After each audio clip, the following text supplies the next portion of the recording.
আমরা আসলে তাহলে এই যে একটা অবস্থা রাজনীতি যে বিষয়ে উঠছে এবং সত্য এবং মিথ্যা মধ্যে আমরা আসলে খুঁজে পাচ্ছি না যে কোনটা সত্য, এরকম একটা সিচুয়েশন হচ্ছে। আবার এই যে এহেন নোংরামি হচ্ছে, যেটা আমরা আসলে দর্শকদেরকে বলতেও পারছি না যে কী ধরনের নোংরামি হচ্ছে। আমরা এখানে যেটা লিঙ্কন যে কথাটি বললেন সেটা হচ্ছে যে ইম্প্যাক্ট যদি মানে এমন বিশেষ ব্যক্তিকে নিয়ে করা হয় তার যে ইম্প্যাক্ট হবে, অপেক্ষাকৃতভাবে যে বিশেষ না সাধারণ তাকে নিয়ে করলে সেরকম ইম্প্যাক্ট হবে না। কিন্তু আমি এখানে একটু অ্যাড করতে চাই, সাধারণের সাথে যখন এটা করে পেরে ওঠা যায়, অপরাধকে তো সবসময় অপরাধ হিসেবে ট্রিট করতে হবে। অপরাধকে যদি ট্রিট না করা হয় এবং সাধারণের সাথে এই আচরণটা করা হয়েছে, এটা অ্যাকসেপ্ট করতে থাকলেই কিন্তু আলটিমেটলি এরকম জায়গায় এসে পৌঁছে যায়। এটাই আসলে হয়েছে কিনা দীর্ঘদিন ধরে। আপনি বলেন যে 5 আগস্টের পর থেকে আমরা ভুয়া ফটোকার্ড, স্ল্যাট শেম এগুলো দেখে আসি, সেটাকে আসলে এখন এক্সট্রিমে চলে আসছে কেন এবং এটা থামানোর জন্য কি করা উচিত সালেউদ্দিন?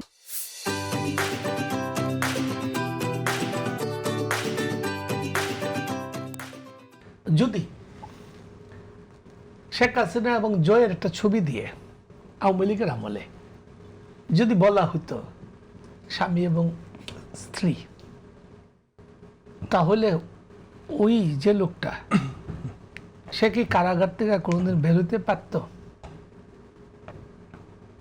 এটাই হচ্ছে জুলাই গণঅভ্যুত্থানের একটা বিজয়, যে তার আটকের পর, সেরকম একটা অসভ্যতা করার পর এবং একটা জালিয়াতি করার পরও তার জামিন হয়ে গেছে একদিন পর। আমি এই যে আপনার সাইবার নিরাপত্তা আইনটা এমনভাবে আওয়ামী লীগ করেছিল, আপনার মামলা চলাকালীন এবং তদন্তকালীন আপনার কোনো জামিন ছিল না। এই আইনটা প্রথমে ছিল ডিজিটাল নিরাপত্তা আইন 2018 সালে, তারপরে আওয়ামী লীগ এটা 2023 সালে সম্ভবত সাইবার সুরক্ষা আইন নামে আইন করলো। 2025 সালে কিন্তু এই আইনটা সরকার বাতিল করে দিয়েছে, অন্তর্বর্তীকালীন সরকার বাতিল করে তার নতুন একটা সংশোধিত আইন করেছে, যে আইনে জামিনের বিষয় এবং অনেক গুরুত্বপূর্ণ ধারা, মানে অনেক ধারাগুলো যেগুলা খুব কালাকানুন ছিল, নিষ্ঠুর নির্মম ছিল। আমি এই সংক্রান্ত একটা রিপোর্ট করেছিলাম যে 80 বছরের বৃদ্ধা, শিশু, পঙ্গু কেউ জামিন পাবে না। তা এইটাকে কিছু আপনার মানবিক আইন হিসাবে করা হয়েছে। এখন প্রশ্ন হইল, এই যে আমরা এটাকে কিভাবে দেখব? এটা যদি আমরা খুব উদার দৃষ্টিভঙ্গিতে দেখি, কোন ক্ষেত্রে দেখতে পারি, যেটা আমি শুরুতে বলছি, সরকারের তীর্যক সমালোচনাকেও আমরা উদার দৃষ্টিভঙ্গিতে দেখব। কিন্তু ধরেন আমাদের এইটা একটা, আপনি আমাদের এই সমাজ, আমাদের এই সংস্কৃতি, আমাদের যে আর্থিক অবস্থা, আর্থিক সামাজিক অবস্থা, এর সঙ্গে আপনি আমেরিকার আর্থিক সামাজিক অবস্থার সঙ্গে মিলাইলে হবে না। যেমন আমেরিকায় ট্রাম্পের মুখমণ্ডল দিয়ে আপনার আন্ডার বানানো হয়,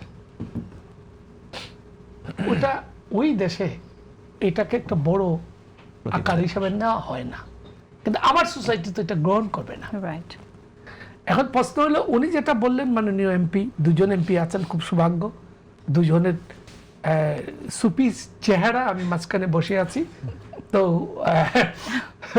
তো উনি যেটা বললেন, ওনার কথাটা সঠিক, যে একটা সাধারণ মানুষকে, আর যেটা আপনিও বললেন, একটা সাধারণ মানুষকে নিয়ে একটা কুৎসা ঘটনা করলে এটার প্রতিক্রিয়া ওরকম হবে না, কারণ অনেকে চোখেই দেখবে না।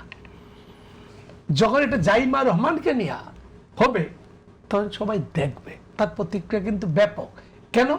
তার দলের লক্ষ লক্ষ কর্মী সমর্থক আছে, ফলে তার প্রতিক্রিয়া ব্যাপক হইতে বাধ্য। কিন্তু অপরাধ কিন্তু সমান, যখন এটা বিচারে যাবে, আইন কিন্তু সমভাবে দেখতে হবে। কিন্তু প্রতিক্রিয়ার ক্ষেত্রে এটা ব্যাপক হবে, এটা নিঃসন্দেহ।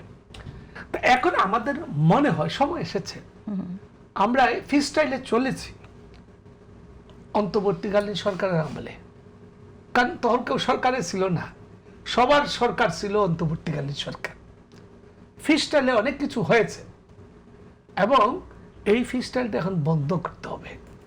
এই জন্য এটা প্রথমে একটা রাজনৈতিক সংলাপ হওয়া দরকার।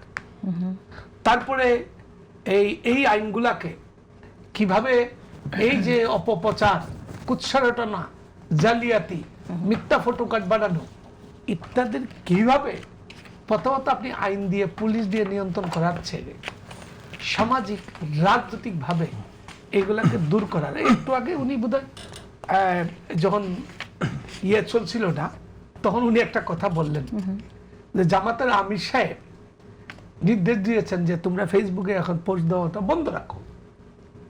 এই যে একটা কথা উনি একটু আগেই বললেন, এখন কিন্তু এই রাজনৈতিক উদ্যোগ দরকার, সামাজিক উদ্যোগ দরকার। আর এই আইনগুলোকে আরো কোনো কিছু এটাকে সংযোজন বিয়োজন করে প্রতারণার ক্ষেত্রে আমি মনে করি কোনো ছাড় না, প্রতারকের বিরুদ্ধে ব্যবস্থা নেওয়া।